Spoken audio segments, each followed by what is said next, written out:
السلام علیکم دوستو، مبارک علی شاہ عرف مولانا مدد قبرستان کے 25 سالہ گورکن ذاکر نے بتایا کہ اسے ایک مرتبہ ایک عورت کی قبر تیار کرنے کو کہا گیا۔ اس وقت اس کے دادا بھی زندہ تھے۔ وہ ان کے ساتھ صبح سے قبر کی تیاری میں لگ گئے، کیونکہ ظہر کے وقت میت قبرستان آنا تھی، لیکن حیرت انگیز طور پر قبر تیار نہیں ہو رہی تھی۔ جیسے ہی کام ختم ہونے لگتا، زمین سکڑ جاتی۔ قبر کو کئی بار بنایا گیا، لیکن بار بار زمین تنگ ہو جاتی تھی۔ اسی اثناء میں جنازہ بھی آ گیا۔ جب ان لوگوں کو صورتحال بتائی تو پتہ چلا کہ مرنے والی عورت شوہر کی نافرمان اور اس سے سخت بد کلامی بھی کرتی تھی۔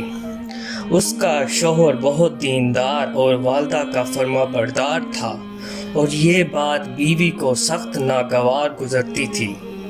خاندان کے بزرگ اس کو سمجھاتے تو وہ ان سے بھی جھگڑا کرتی تھی۔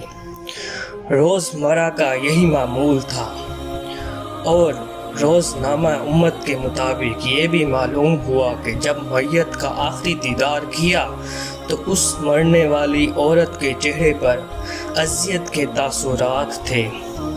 ذاکر نے بتایا کہ شام تک اس کے لیے قبر کھودی جاتی رہی، لیکن ہر بار زمین تنگ پڑ جاتی۔ یہ دیکھ کر جنازے میں شامل لوگ استغفار پڑھتے رہے۔ پھر ایک روحانی عامل کو بلایا گیا تو انہوں نے کہا کہ شوہر میت کے سرہانے کھڑے ہو کر اسے صدقے دل سے معاف کرے۔ شوہر نے ایسا ہی کیا۔